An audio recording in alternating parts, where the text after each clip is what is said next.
여러분, 새로운 날이 밝았습니다.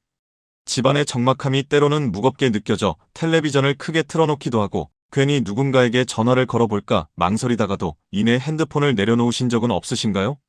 우리는 참으로 이상한 시대에 살고 있습니다. 손가락 하나만 움직이면 저 멀리 사는 손주 얼굴도 실시간으로 볼 수 있고 수만 명의 사람들이 모인 온라인 공간에서 북적이며 대화할 수 있는 참으로 가까운 시대이죠. 하지만 아이러니하게도 우리 마음은 그 어느 때보다 휑한 찬바람이 불고 있습니다. 이 풍요로운 소통의 시대에 왜 우리는 전보다 더 깊은 외로움을 앓고 있는 것일까요? 참으로 기가 막힌 역설이 아닐 수 없습니다. 생각해보면 우리네 인생 참으로 북적이며 살아왔습니다.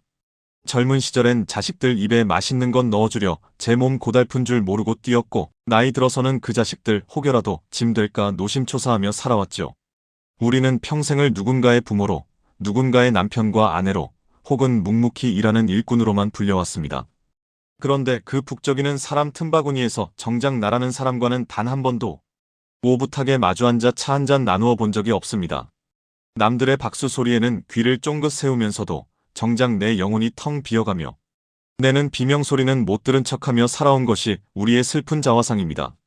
그래서 오늘 저는 여러분께 조금은 발칙하고도 고약한 제안을 하나 드리려 합니다. 이제 그만 애쓰고 기꺼이 혼자가 되어 보시라는 겁니다. 사람들이 말하는 그 지긋지긋한 외로움이라는 거, 그거 사실은 세상에서 가장 화려하고 우아한 자유일지도 모르니까요. 혼자가 된다는 것, 참 무섭고 쓸쓸한 소리처럼 들리시죠? 나만 뒤처지는 건 아닐까, 나중에 아무도 내 곁에 없으면 어쩌나 하는 두려움이 앞설 겁니다.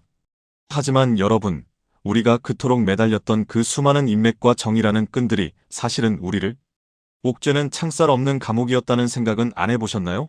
자식 걱정에 밤잠 설치고 남들 눈치 보느라 하고 싶은 말 꾹꾹 삼키며 살아온 그 세월들이 사실은 우리를 가장 처절하게 외롭게 만든 주범이었을지도 모릅니다. 이 얼마나 기가 막힌 반어법입니까? 우리는 혼자가 되지 않으려고 그토록 처절하게 노력하며 살았는데 그 노력이 오히려 우리를 나 자신으로부터 가장 멀리 떨어뜨려 놓았으니 말입니다. 우리가 그토록 사랑했던 것들이 사실은 우리를 가장 아프게 찌르는 가시였다는 사실을 우리는 이제야 조금씩 깨닫기 시작합니다. 철학자 쇼펜하우어는 이렇게 말했습니다. 고독을 사랑하지 않는 사람은 자유를 사랑하지 않는 사람이다. 또 부처님께서는 무소의 뿔처럼 혼자서 가라고 가르치셨습니다. 이 성인들이 우리 보고 외롭게 고생 좀 해보라고 이런 말씀을 남기셨을까요? 절대 아닙니다. 지독하게 혼자가 되어보고 그 적막 속에서 내 숨소리를 들어봐야 비로소 내가 얼마나 귀한 보석인지, 내 안의 우주가 얼마나 넓고 풍요로운지를 깨달을 수 있기 때문입니다. 홀로 썩이는 관계를 끊어버리는 고립이 아닙니다. 나를 질식시키던 가짜 기대와 의무들로부터 나를 구해내는 화려한 탈출입니다. 이제는 타인의 시선이라는 감옥문을 활짝 열고 걸어 나오셔도 됩니다. 평생 고생만 한 나 자신을 위해 세상에서 가장 성대한 축제를 열어주는 시간, 그것이 바로 홀로서기의 진짜 의미입니다. 오늘 우리가 함께할 40분이라는 시간은 여러분을 차가운 외톨이로 만드는 시간이 아닙니다. 오히려 억지로 착한 사람이 되려 애쓰던 무거운 가면을 벗어던지고 오롯이 나를 만나는 이 우아한 여행을 저와 함께 시작하는 시간입니다.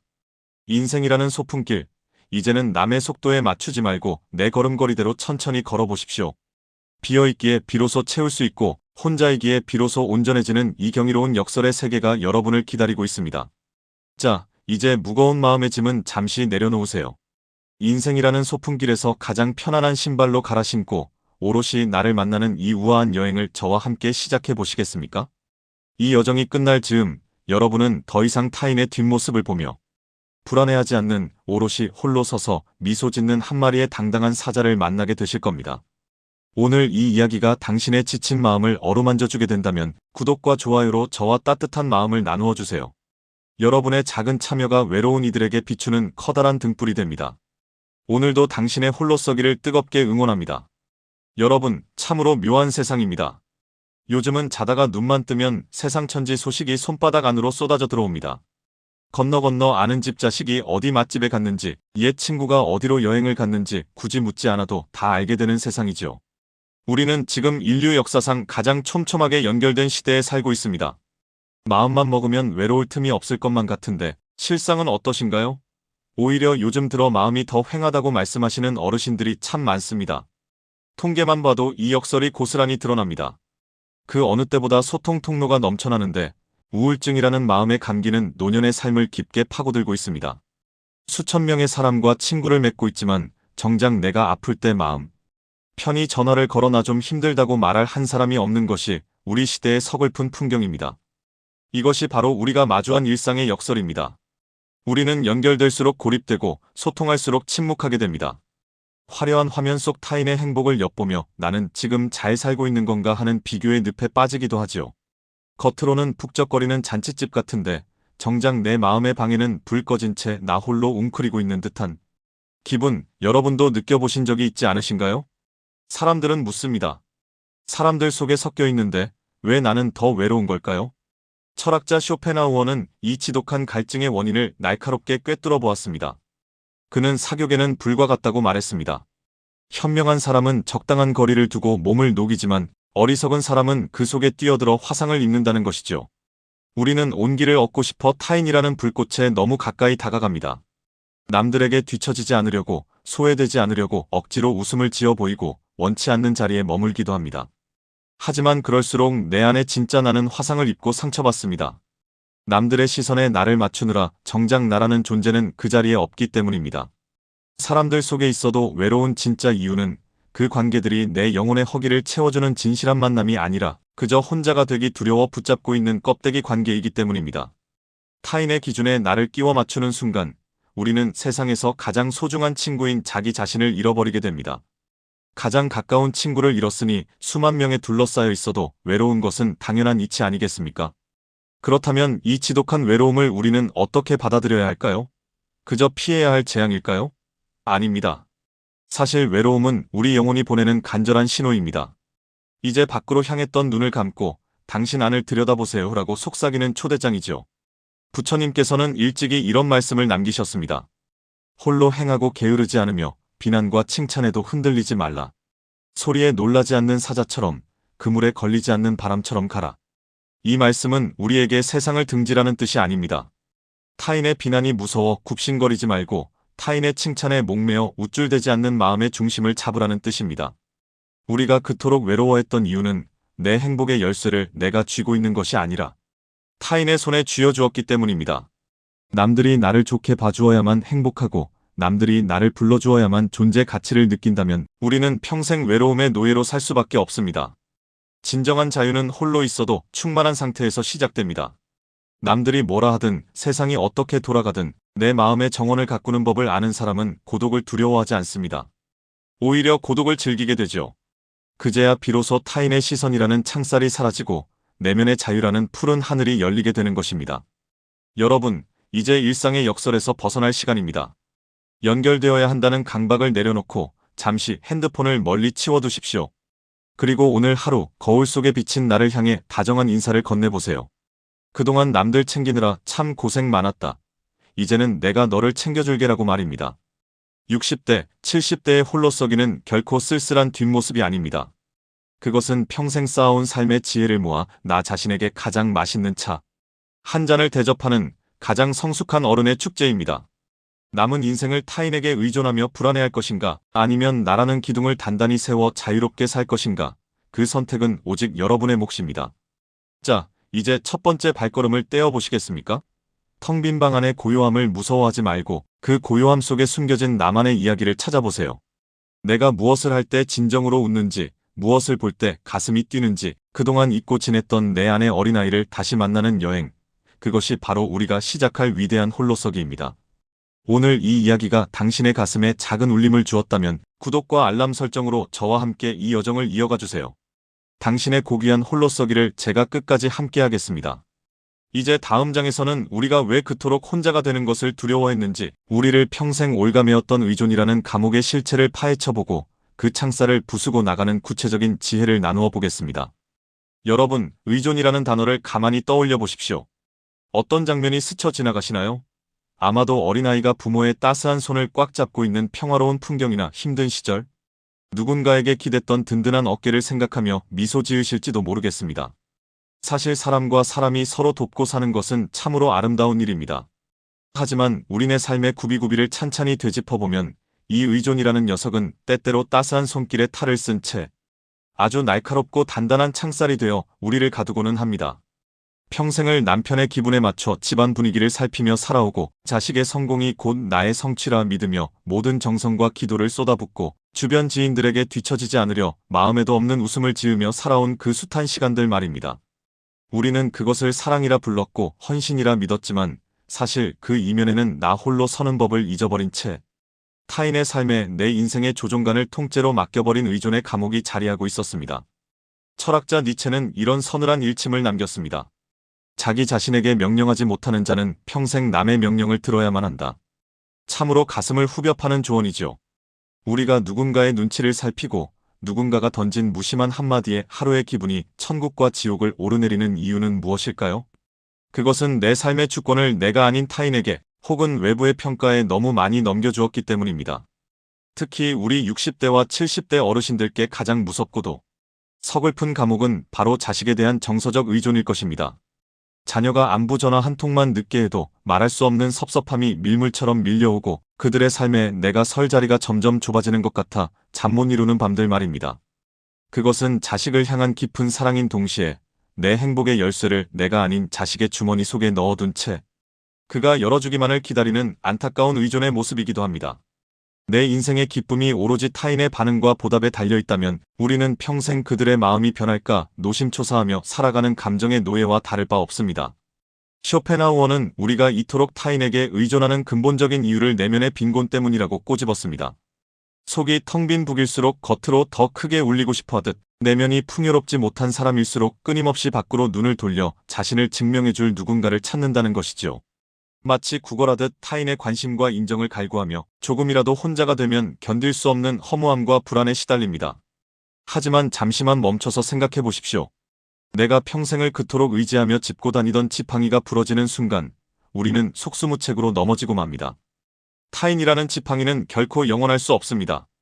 친구도 배우자도 심지어 애지중지 키운 자식조차도 언젠가는 각자의 길을 가거나 우리 곁을 떠나기 마련인 것이 자연의 섭리입니다. 그때 비로소 홀로 서는 법을 미리 배우지 못한 사람은 감옥 문이 활짝 열려도 나가는 법을 몰라 주저앉아 눈물만 흘리게 됩니다. 의존은 당장은 달콤한 안식처처럼 보이지만 결국은 내 다리의 근육을 퇴화시켜 스스로 걷지 못하게 만드는 무서운 덫인 셈입니다. 우리는 흔히 나이가 들면 의지할 곳이 있어야 한다고 말합니다. 하지만 그 의지할 곳이 과연 다른 사람이어야만 할까요? 진정으로 지혜로운 어른은 남에게 기대는 법이 아니라 내 마음속에 든든한 기둥을 세우는 법을 익힙니다. 타인에게 기대는 마음은 필연적으로 기대감을 낳고 그 기대감은 어김없이 실망이라는 그림자를 데리고 옵니다. 내가 이만큼 해줬으니 너도 이만큼은 해줘야 한다는 보상 심리가 발동하는 순간 관계는 사랑이 아니라 거래가 되고 맙니다. 그리고 그 거래가 내 뜻대로 성사되지 않을 때 우리는 인생 헛살았다는 자괴감에 빠지며 스스로를 감옥 속에 가두게 됩니다. 이 얼마나 안타까운 일입니까? 평생을 타인을 위해 헌신하며 살아오신 여러분이 인생의 황혼에서조차 타인의 반응에 일희일비하며 평안을 얻지 못한다는 사실 말입니다. 그렇다면 어떻게 해야 이 견고하고도 끈질긴 의존의 감옥에서 벗어날 수 있을까요? 부처님께서는 자기 자신을 섬으로 삼고 자기 자신을 의지처로 삼아라. 남에게 의지하지 말라고 간절히 당부하셨습니다. 거센 파도가 치고 풍랑이 일어도 흔들리지 않는 든든한 섬처럼 내 안의 중심을 세우라는 뜻입니다. 이제는 자식의 무심한 태도에 내 하루의 행복을 통째로 걸지 마십시오. 친구들의 모임에 우연히 빠지게 되었다고 해서 내가 보잘것없는 사람이 되는 것도 아닙니다. 그들이 나를 어떻게 생각하든 그것은 온전히 그들의 몫이고 그들의 수준일 뿐입니다. 내가 책임져야 할 유일한 몫은 오늘 하루 내가 나를 얼마나 아끼고 존중하며 홀로 있는 시간 속에 어떤 소박한 즐거움을 채워 넣을 것인가에 있습니다. 타인에게 쏟았던 그 뜨겁고도 지극했던 애정을 이제는 조금씩 거두어들여 오롯이 내 영혼의 상처를 돌보고 다독이는 데 써야 합니다. 내가 먼저 단단한 섬이 될 때 역설적으로 타인과의 관계도 구걸이 아닌 당당한 만남으로 집착이 아닌 아름다운 동행으로 피어날 수 있습니다. 여러분, 우리가 갇혀있다고 믿는 그 감옥의 문은 사실 안쪽에서 잠겨 있습니다. 남이 열어줘야 나갈 수 있는 게 아니라 내가 마음만 먹으면 언제든 빗장을 풀고 걸어 나올 수 있다는 뜻입니다. 나는 나이 들어서 혼자는 아무것도 못해 누가 챙겨주지 않으면 쓸쓸해서 어쩌나 하는 그 나약한 생각의 사슬을 이제 그만 끊어버리십시오. 혼자서 정성스레 밥을 지어 먹고 혼자서 가만히 숲길을 산책하며 혼자서 평소 읽고 싶던 책장을 넘기는 그 고요한 시간들이야말로 세상에서 가장 고귀하고 성스러운 독립선언입니다. 나이가 든다는 것은 누군가에게 대접받고 의지하는 존재가 되는 것이 아니라 누구에게도 기대지 않고 당당히 홀로 서서 내면의 평화를 유지할 수 있는 진짜 어른이 되어가는 거룩한 과정입니다. 우리는 누구나 혼자 왔고 혼자서 그 길을 마무리합니다. 이것은 슬픈 비극이 아니라 인간이라면 피할 수 없는 숭고한 질서입니다. 그러니 우리의 노후는 우리 스스로 주체적으로 시작해보기로 결정하면 어떨까요? 의존의 감옥 밖으로 용기 있게 한 걸음만 내디뎌 보십시오. 그곳에는 타인의 시선도, 억지로 해야 하는 의무도, 나를 옥죄던 비교도 없는 드넓은 자유의 들판이 펼쳐져 있을 것입니다. 내 숨소리가 들리고 내 마음의 떨림이 느껴지는 그 광야에서 여러분은 평생 잊고 지냈던 진짜 나를 만나게 될 것입니다. 그 자유를 맛본 사람만이 인생이라는 소풍을 진정으로 즐겁게 마무리할 수 있습니다. 이제 다음 장에서는 홀로 서는 사람만이 비로소 누릴 수 있는 축복, 쇼펜하우어가 말했던 그 고귀한 고독의 참맛에 대해 더 깊고 풍성한 이야기를 나누어 보겠습니다. 타인의 소음이 사라진 자리에 어떤 아름다운 선율이 차오르는지 그 경이로운 발견을 함께 준비해 보시죠. 여러분, 앞서 우리는 우리를 올가매던 의존의 감옥에 대해 이야기를 나누었습니다. 이제 그 감옥문을 열고 나온 여러분과 함께 철학자 쇼펜하우어가 안내하는 조금은 특별한 정원으로 발걸음을 옮겨보려 합니다. 그 정원의 이름은 바로 고독입니다. 사람들은 보통 고독이라고 하면 차가운 겨울바람이나 텅 빈 방 안의 적막함 같은 쓸쓸한 풍경을 떠올리곤 합니다. 하지만 쇼펜하우어는 우리에게 전혀 다른 이야기를 들려줍니다. 그는 고독이야말로 인간이 누릴 수 있는 가장 고귀하고 품격 있는 축제라고 말합니다. 타인의 소음이 완전히 사라진 뒤에야 비로소 들려오는 내 영혼의 소리에 귀를 기울이는 시간, 그것이 바로 쇼펜하우어가 말하는 고귀한 고독의 참모습입니다. 쇼펜하우어는 평생을 지독할 정도로 혼자 지내며 인간의 내면을 깊이 연구했던 철학자였습니다. 그는 이런 말을 남겼습니다. 인간은 홀로 있을 때에만 온전한 자기 자신이 될 수 있다. 그러므로 고독을 사랑하지 않는 자는 자유를 사랑하지 않는 자와 같다. 이 문장을 가만히 읊조려 보십시오. 우리가 그토록 갈망하던 자유가 사실은 우리가 그토록 피하고 싶어하던 고독 속에 숨어 있었다는 사실이 참으로 놀랍지 않습니까?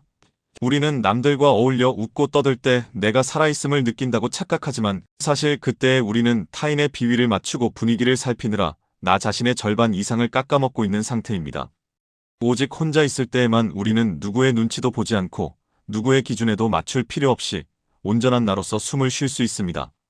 그렇다면 우리는 왜 그토록 고독을 견디지 못하고 자꾸만 밖으로 나도는 것일까요?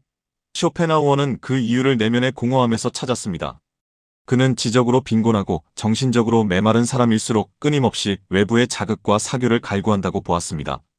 마치 속이 텅 빈 항아리가 겉모양만 화려하게 치장하려 애쓰는 것과 같습니다. 내 안에 즐길 거리와 생각할 거리가 없는 사람은 혼자 있는 시간을 지루함이라는 괴물에게 잡아먹히는 시간으로 여깁니다. 그래서 그 지루함을 잊기 위해 별 의미도 없는 모임에 나가고 좋아하지도 않는 사람들과 어울리며 귀한 시간과 에너지를 낭비하게 됩니다. 하지만 여러분, 내면이 풍요로운 사람은 다릅니다. 지혜로운 사람은 홀로 있을 때 자신의 풍부한 사고와 상상력 속에서 세상 그 무엇보다 즐거운 유의를 즐깁니다. 쇼펜하우어는 사교를 일종의 함정이라고 경고했습니다.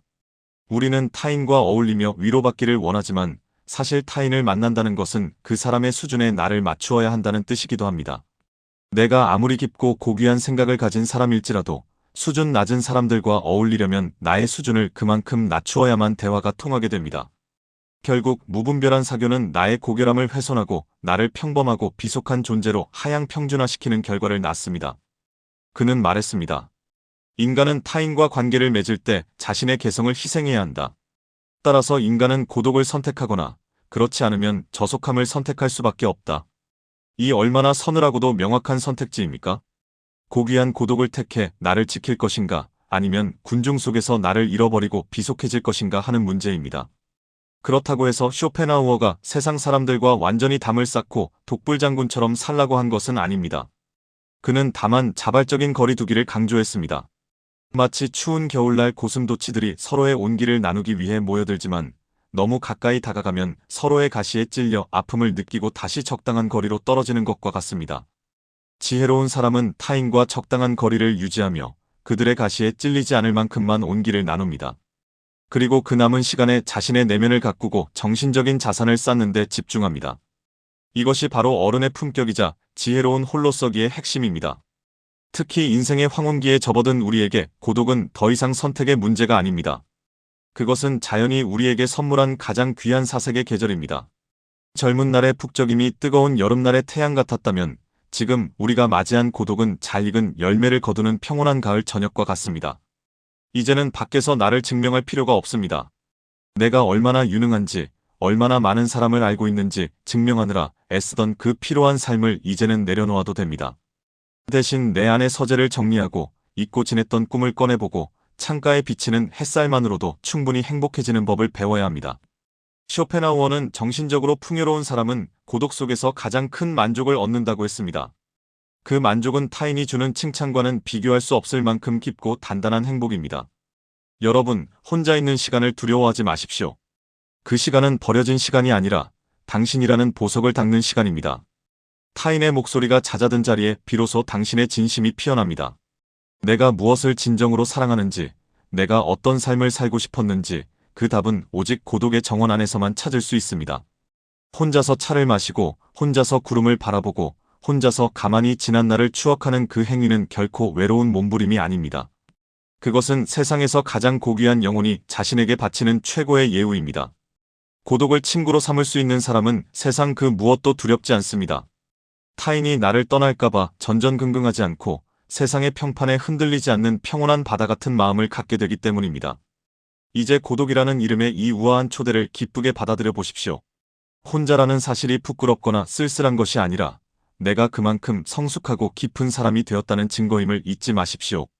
쇼펜하우어가 그랬던 것처럼 여러분도 고독 속에서 세상이 주지 못하는 가장 고귀한 평화를 발견하게 되시기를 바랍니다. 타인의 박수 소리는 찰나에 사라지지만 고독 속에서 발견한 당신의 내면은 영원히 당신을 지탱해주는 힘이 될 것입니다. 다음 장에서는 이 고독의 정원에서 피어나는 또 다른 꽃, 부처님께서 말씀하신 내면의 등불과 참된 자유에 대해 깊이 있는 대화를 이어가 보겠습니다. 고독을 넘어선 경이로운 평화의 세계가 여러분을 기다리고 있습니다.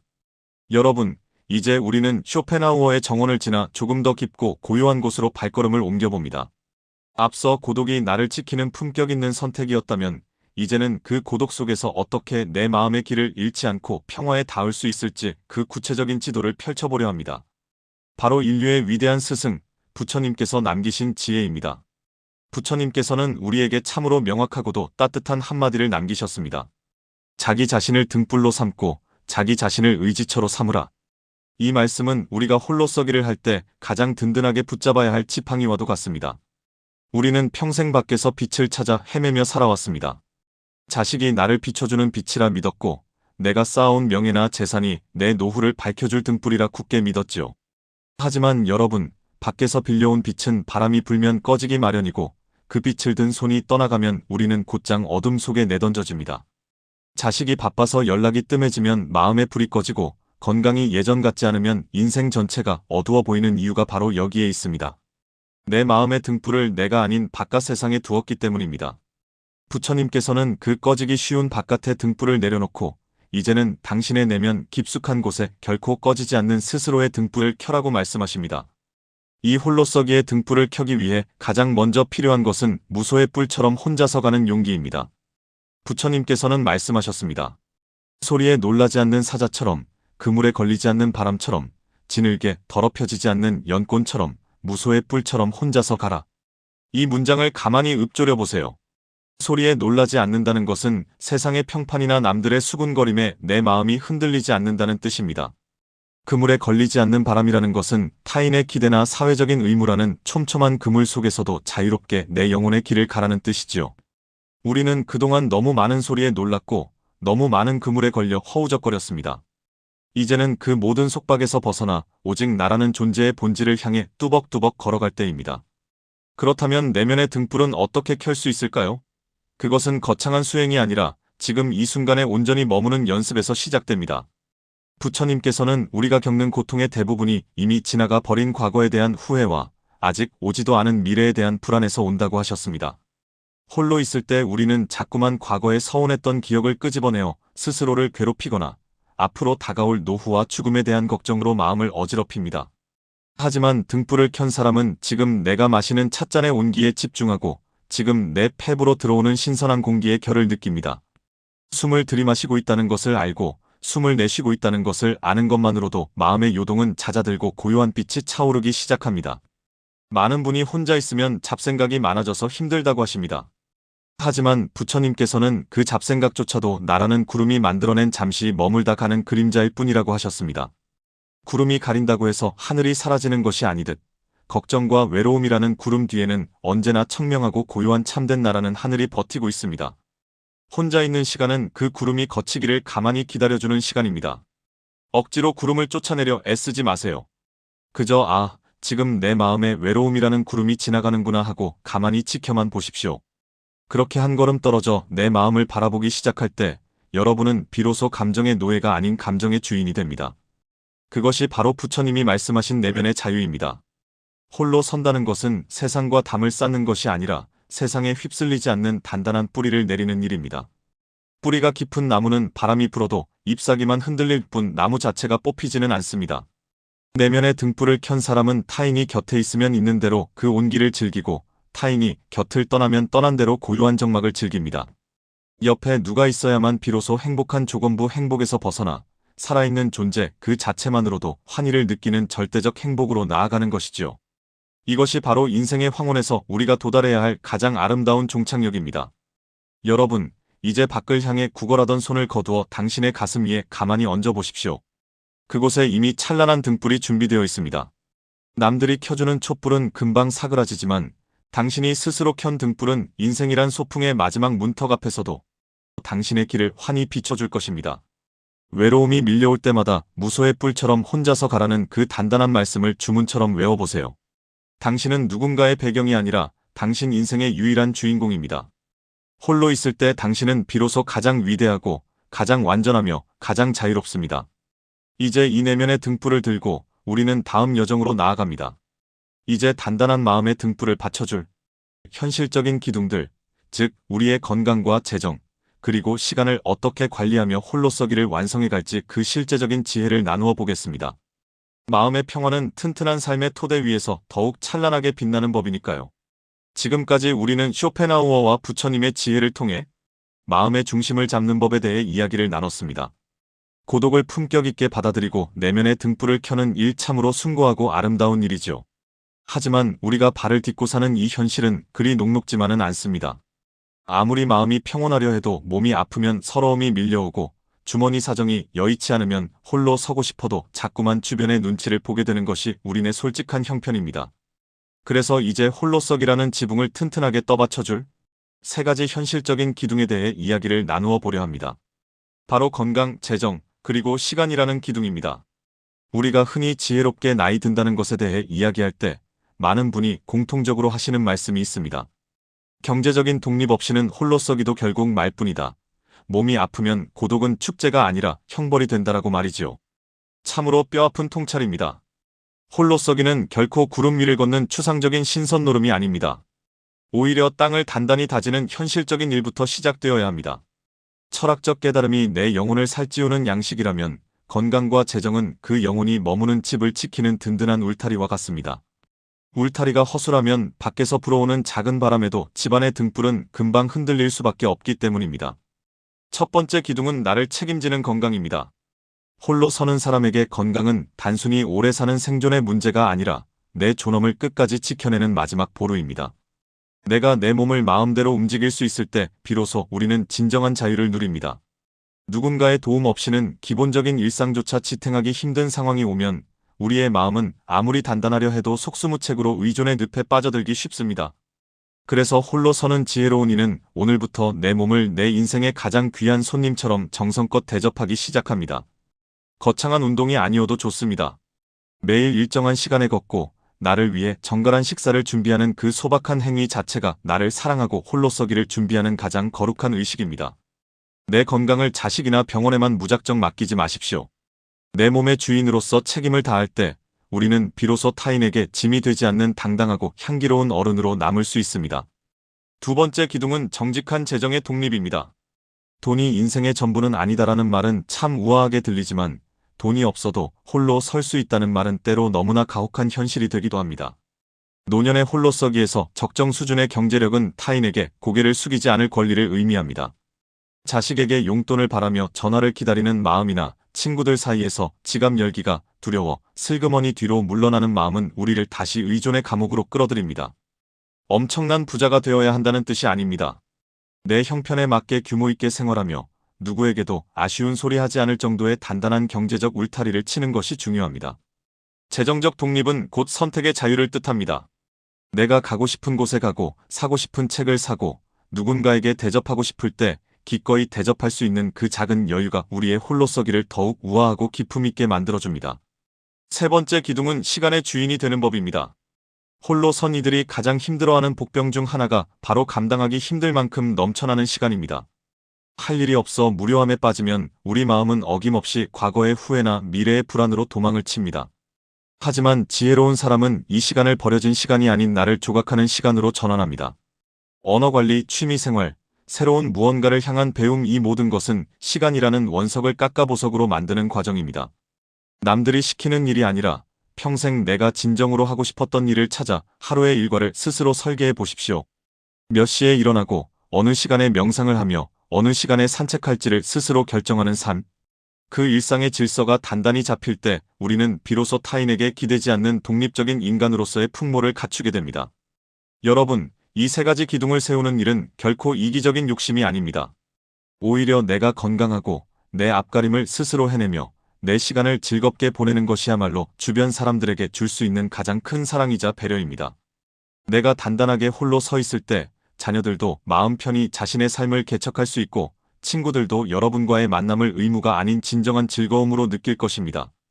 나는 지금 충분히 건강하고 잘 지내고 있으니 아무 걱정 말아라라고 말할 수 있는 부모, 나는 혼자서도 아주 재밌게 잘 논다라고 웃으며 말할 수 있는 친구. 이런 사람이 주변을 환하게 밝히는 이 시대의 진정한 어른입니다. 홀로서기의 기둥을 세우는 과정은 때로 고단할 수도 있습니다. 예전처럼 몸이 따라주지 않아 서글플 때도 있고 예전만 못한 수입에 마음이 잠시 위축될 때도 있을 겁니다. 하지만 기억하십시오. 완벽한 성을 쌓는 것이 목적이 아닙니다. 오늘보다 한 걸음 더 걸으려 노력하고 오늘보다 조금 더 규모 있게 살려 마음을 다잡으며 단 10분이라도 나만을 위해 정성껏 시간을 쓰는 그 태도 자체가 중요합니다. 그 작은 노력들이 하루하루 쌓여 누구도 흔들 수 없는 여러분만의 난공불락의 성벽을 만들 것입니다. 마음의 지혜와 현실의 준비가 만날 때 우리의 홀로서기는 비로소 완성됩니다. 내면은 부처님처럼 고요하되 현실의 발걸음은 장자처럼 가볍고 활기차게 내디뎌 보십시오. 든든한 현실의 기둥 위에 세워진 마음의 집은 그 어떤 풍파에도 무너지지 않는 평화의 안식처가 될 것입니다. 이제 이 든든한 현실의 토대를 바탕으로 우리는 다음 여정으로 떠나봅니다. 이제 우리 삶을 한 판의 즐거운 놀이로 바라보았던 장자의 사상을 통해 홀로서기가 어떻게 고귀한 소풍이 될 수 있는지 그 유쾌하고도 깊이 있는 통찰을 나누어 보겠습니다. 현실의 무게를 가볍게 털어버리고 자유롭게 비상하는 그 즐거운 세계로 여러분을 초대합니다. 여러분, 이제 우리는 현실의 기둥을 단단히 세웠으니 조금 더 가벼운 마음으로 삶을 바라보는 연습을 해보려 합니다. 우리가 흔히 삶을 전쟁터라고 말하곤 합니다. 치열하게 싸워야 하고 무언가를 쟁취해야 하며 남들보다 앞서가야만 하는 피곤한 장소로 여기지요. 하지만 중국의 위대한 철학자 장자는 우리에게 아주 기발하고도 시원한 답을 내놓습니다. 인간의 삶이란 그저 하늘과 땅 사이를 잠시 거닐다가는 한판의 즐거운 소풍일 뿐이다. 이 문장을 가만히 생각해 보십시오. 소풍이라는 단어가 주는 그 설렘과 가벼움을 말입니다. 소풍을 갈 때 우리는 대단한 업적을 남기러 가지 않습니다. 그저 산을 보고 바람을 느끼고 준비해온 도시락을 맛있게 먹으며 즐겁게 놀다 오면 그뿐입니다. 우리네 인생도 사실은 그와 같습니다. 그런데 우리는 그동안 소풍을 온 것인지 고행을 하러 온 것인지 헷갈릴 만큼 너무 무겁고 진지하게만 살아왔습니다.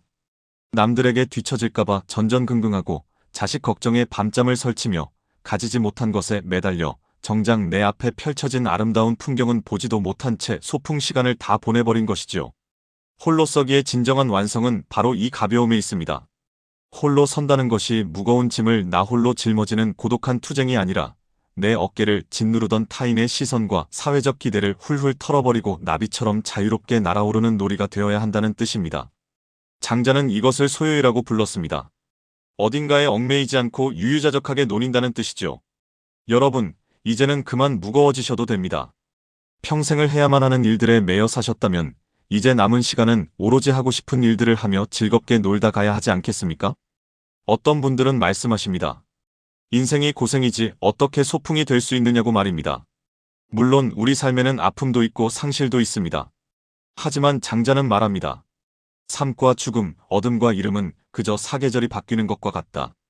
봄이 가면 여름이 오고 가을이 가면 겨울이 오는 것이 자연스러운 섭리이듯 우리 삶에 찾아오는 고독이나 늙음 또한 거부할 수 없는 계절의 변화일 뿐입니다.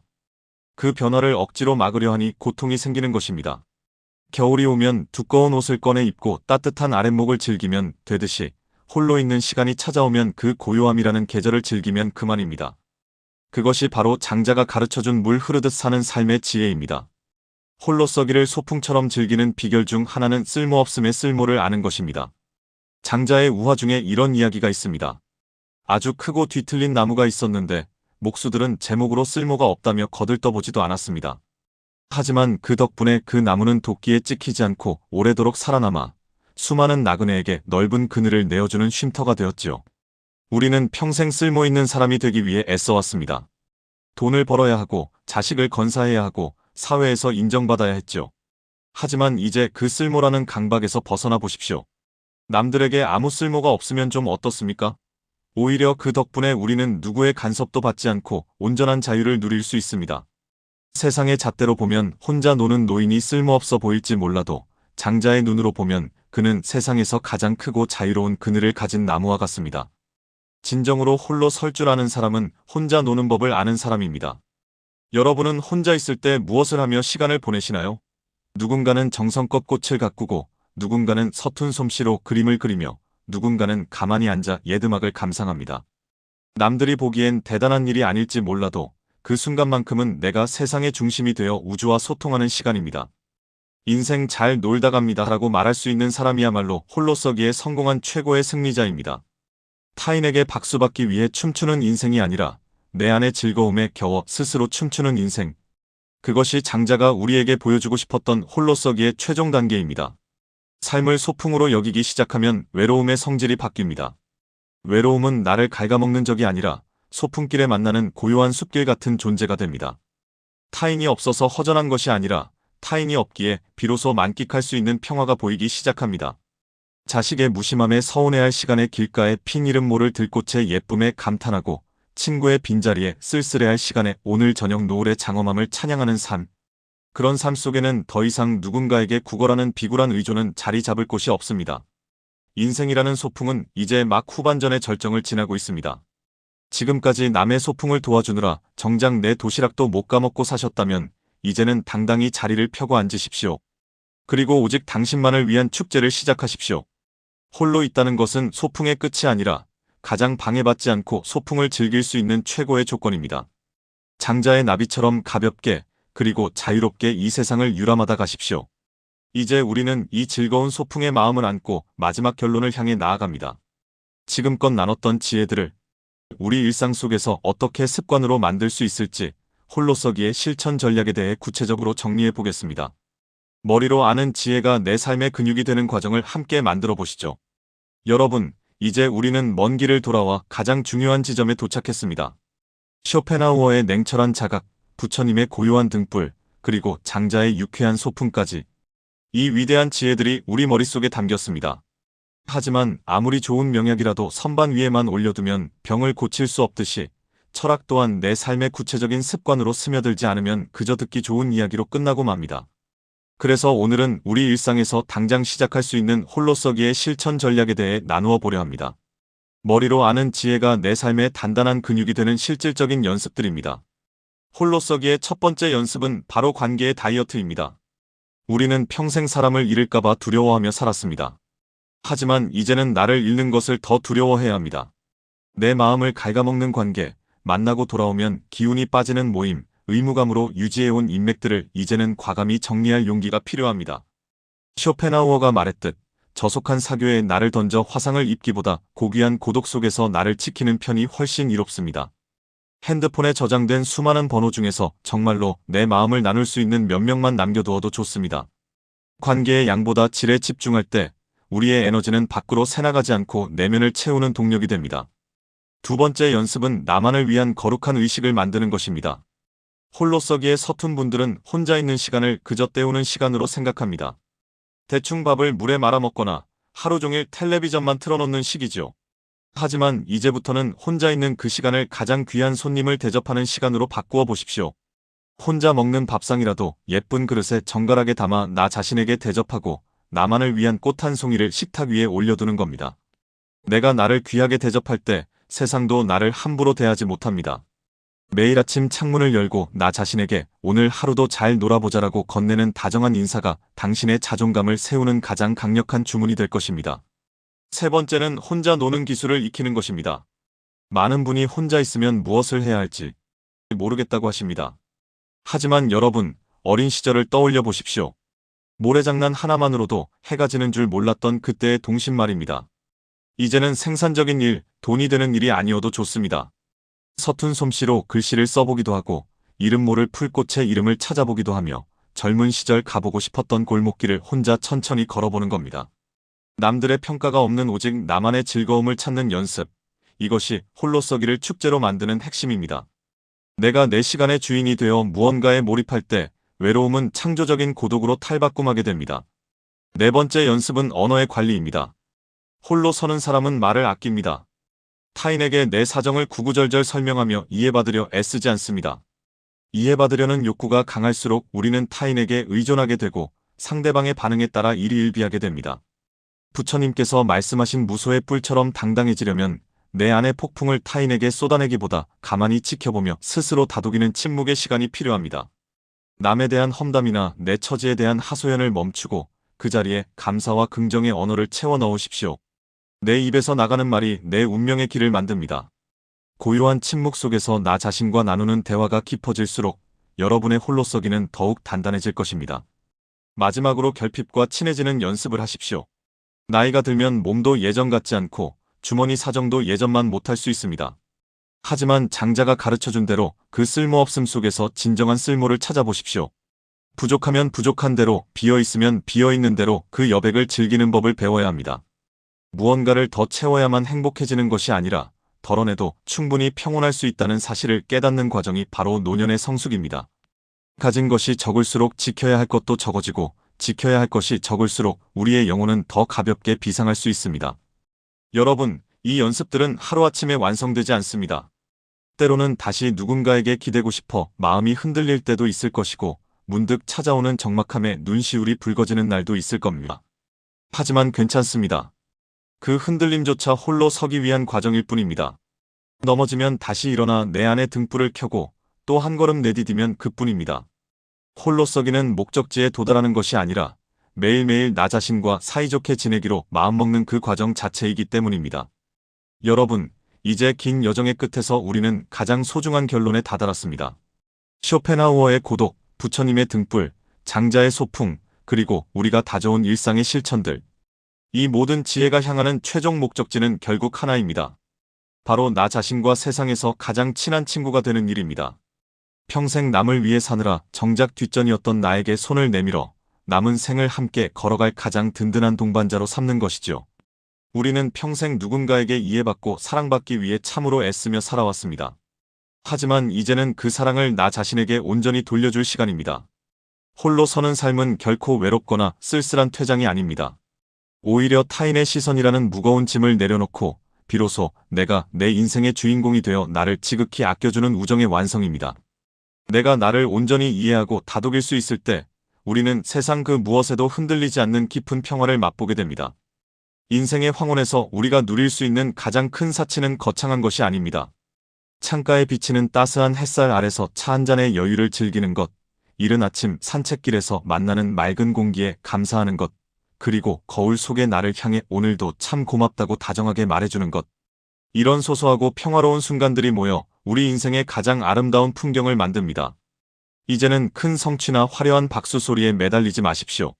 오늘 하루 내가 평온했고 내가 나를 미소 짓게 했다면 그것으로 당신의 하루는 더할 나위 없이 완벽한 성공입니다. 역설적이게도 나 자신과 깊은 우정을 맺은 사람은 타인에게도 더 너그럽고 따뜻한 향기를 풍깁니다. 내 안이 평화로 가득 차 있으니 남에게 무언가를 갈구할 필요가 없고 그저 존재 자체로 주변의 위로가 되는 법이지요.